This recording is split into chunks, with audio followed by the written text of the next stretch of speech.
예, 정말 입에 담기도 너무 어렵고 싫은데 그 아동 성착취? 성적 대상화? 이건 뭔가요? 네, 이 개념이 이제 심리학적 용어로 이제 정신의학 사전에 나와 있는 용어로 보자면 이제 소아기호증이라고 나와 있어요. 그래서 페도필리아라고 이야기를 하는데요. 성인이 사춘기 이전의 아동, 주로 어려요. 보통 13세 이하 그런 어린 그러니까 아이에게 2차 성징이 일어나지 않은 그렇죠, 몸이네요. 그렇죠. 그래, 강렬한 성적 욕망을 느끼는 것을 의미하는데요. 그러니까 성인이 13세 이하의 어린 아이에게 강렬한 성적 욕망을 느끼는 건데, 그리스어로 페도가 아동을 의미하고요. 그 필리아가 이제 갈망하다라는 말을 의미하는데, 이제 우리가 이제 소아기호증이라고 이제 이야기를 하면서 우리가 이번에 이야기할 때는 그 좀 더 광범위하고 흔하게 부르는 그 소아성애라는 말을 이제 일부러 사용하지 않으려고 하는 게, 이것이 이제 기호, 성적 기호나 섹슈얼리티, 나는 누가 좋아, 나는 좀 나이 많은 사람이 좋아요, 나는 뭐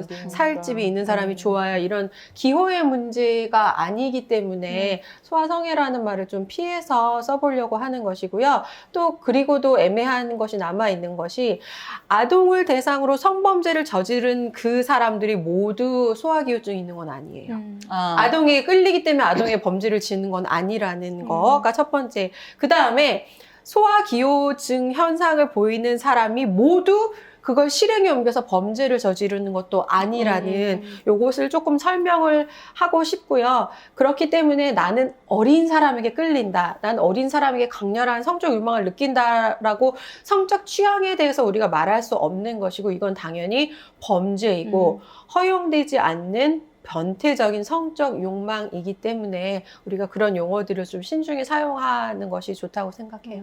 굉장히 범죄잖아요. 그런데 문제는 게임에서 이런 아동 성착취가 어마어마하게 일어나고 있습니다. 그러니까 몇 개만 봐도 뭐냐면, 일단 그 굉장히 선정성 논란 때문에 출시됐다가 좀 사라진 게임도 있고 하지만 여전히 지속적으로 확대 재생산되고 있는 문제 중에 하나가, 그 게임이 뭐였냐면은 어린 여성인을 굉장히 성적으로 묘사해서 걔가 주인공인 어떤 굉장히 잔혹한 그런 게임이 있었고, 그다음에 아동 일러스트를 굉장히 성적으로 많이 묘사를 하는 유튜버들이나 VJ들이 굉장히 많이 있고, 학생들이나 청소년들이 그런 걸 자꾸 찾아보잖아요. 그러니까 아까 우리가 이제 게임에서 여자 캐릭터 얘기도 했는데, 이미 그런 걸로 방송한 유튜버들이 굉장히 많아요. 게임에 나타나는 여성 캐릭터 누가 섹시한가, 누가 허리 뭐 가슴은 얼마, 얘는 얼마, 얘는 어때서 몇 점 쫙 등급이 나와 있습니다. 모든 게임의 여성 캐릭터를 다 모아놓고 뜯는 거죠. 옛날에 우리가 미인대회 할 때 이렇게 평점하듯이. 근데 어린 캐릭터들을 놓고도 한다는 그런데 거죠? 그거는 이제 성인들에게 일어나는데, 이제 그런 VJ들이 어린이날이나 요럴 때 이벤트 같은 거를 하면 일단 소아 성착취가 일어나고 있는 게임도 있고요. 그러면은 막 일러스트 같은 거를 그리면은 굉장히 야한 포즈로 그려놓습니다. 그 일본 애니메이션. 그게 왜 어린이날 이벤트야? 그러니까요. 진짜. 어린이날 이벤트, 저는 그걸 다 캡처해서 가지고 있습니다. 어린이들을 아끼는, 이러면서 그 아이들의 세상에. 팬티라든지 이런 부분을 다 보이게 하는 그런 식의 해가지고 그걸 이벤트. 그런데 그거를 또 학생들이 본다는 겁니다. 청소년들이. 나아가서는 그런 아까 말씀드렸다시피 일본의 섹스 로봇 공장이 이제 그 BBC 다큐멘터리 좀 마지막 부분에 있는데 보면은 이제 굉장히 소녀, 가슴도 채 나오지 않은 10살에서 11살 사이에 여아의 형태를 가지고 있는 자그마한 소녀의 로봇이 나오고, 이렇게 작고 귀여운 크기의 인형이 누군가에게는 특별한 감정을 이렇게 얼마나 좋냐, 이런 걸 만들 수 있어서라고 하면서 하는데, 그 장면 뒤에 진행자가 울지요. 예, 그쵸. 진행자가 눈물을 흘립니다. 그래서 저는 지금 사실 근데 네. 그 나레이터의 눈물에서도 약간 양가 감정을 느꼈어요. 왜냐하면 성인 여성을 닮은 로봇들이 착취되고, 그리고 몇 번 쓰임을 당하고서는 막 이렇게 망가진 거에 대해서는 사실 좀 흥미롭다 내지는 이상하다, 불편하다는 느낌만 가지고 좀 있다가, 불편했죠. 네, 좀. 불편함만 가지다가 정말 2차 성징도 채 시작하지 않은 그 소아의 몸을 보면서는 울거든요. 물론 그 약자에 대한 감정도 있지만 그렇죠. 거기에도 다 완전함은 한계가. 없는. 예. 일단은 지금 이제 그런 소아 섹스 로봇을 아까 우리가 나왔지만 찬성하거나 옹호하는 사람들은 아동 성착취, 소아 기호증 같은 거를 치료할 수 있다. 이런 얘기를 많이 하는데요. 그게 가능해요? 네. 아니 그 로봇을 그 사용함으로써 로봇을 사용하면서 그걸 합리화하는 거잖아. 그러니까 전부. 사실 오히려- 거기에 대한 오히려 수행성을 더 내 계속 말이. 반복하는 네. 거지. 그건 우리 생각이고 그쪽에서는 그렇게 해서 찬성을 하는 논리들이 있습니다. 그래서 근데 거기에 대해서 물론 또 반대를 하죠. 그럼 인종차별주의자한테 갈색 피부나 머리를 가진 로봇을 때리게 하면 인종차별주의가 없어지냐?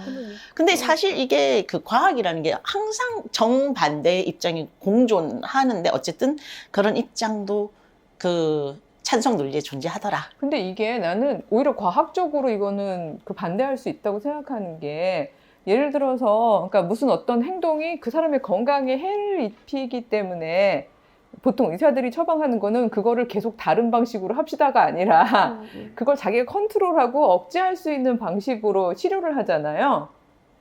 근데 오히려 그걸 계속 수행을 할 수 있는 보다 안전할 수 있는 기구를 대신하겠다는 이야기인 그렇겠죠. 건데 네, 그런 얘기죠. 그러니까 저는 이게 너무나 일단은 그 과학적으로도 말이 안 된다고 생각하고 저는 윤리학적으로는 제가 맨날 섹스가 무엇이냐 이러고 제가 정의를 하면 섹스가 무엇이냐.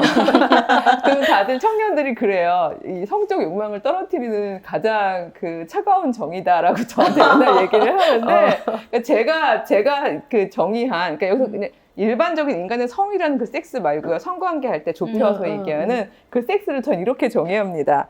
연합하려는 힘에 가장 친밀하고 역동적이며 구체적인 실제. 정말 정말 어디 정말 교과서로 배웠나 봐요. 교과서로. 그러니까 다들 막 성이 떨어져 막 이렇게 얘기를 하는데 이게 왜 중요한가면요. 바로 이 실제라는 게 중요한 거거든요. 그러니까 둘이 마주 보고서 그렇죠. 함께 연합하려는 역동적이고 구체적인 힘인데 이거를 소위 소아 어린이는 그걸 자기가 결정하고 독립적인 주체로서 그거를 상대방하고 상응할 수 있을 만큼의 존재의 힘이 아직 없는 존재잖아요.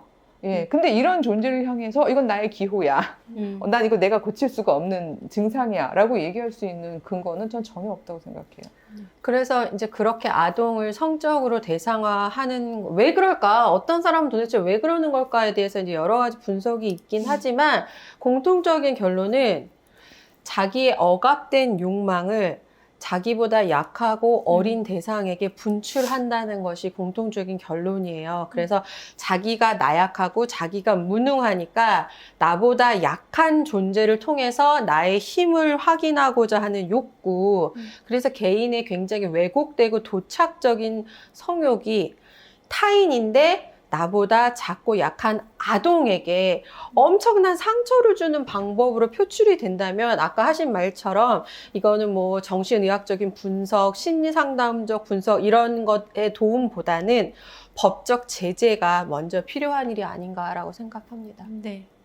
우리 기독교인들이 또 이런 경우를 이런 사례들을 놓고 이제 생각해야 될 점은 뭐냐면은 구약성서에서도 사실은 사회적 약자들 대표적인 경우가 바로 이제 고아와 가부와 나그네들에 대한 배려 또 그들을 돌보는 것 이런 것들이 사실은 성서적 정의라고 이야기할 수가 있고 하나님 나라의 가장 이제 전형적인 형태로 이렇게 볼 수가 있거든요. 그 정의의 형태를 하나님의 정의의 형태를 그런데 그 아이들에 대한 그런 학대 이거는 뭐 사실은 성적인 학대를 넘어서서 다른 학대들도 마찬가지인데 정말 그렇게 힘없고 약하고 돌봐야 될 그런 대상에 대해서 자기 마음대로 자기 욕구, 자기 욕망을 표출하는 방식으로 학대하는 것에 대해서는 정말 기독교적으로도 문제가 크고 또 생각해 봐야 될 하나님을 업신여기는 행동이다. 죄죠, 죄. 그렇죠. 죄다, 죄. 네, 네.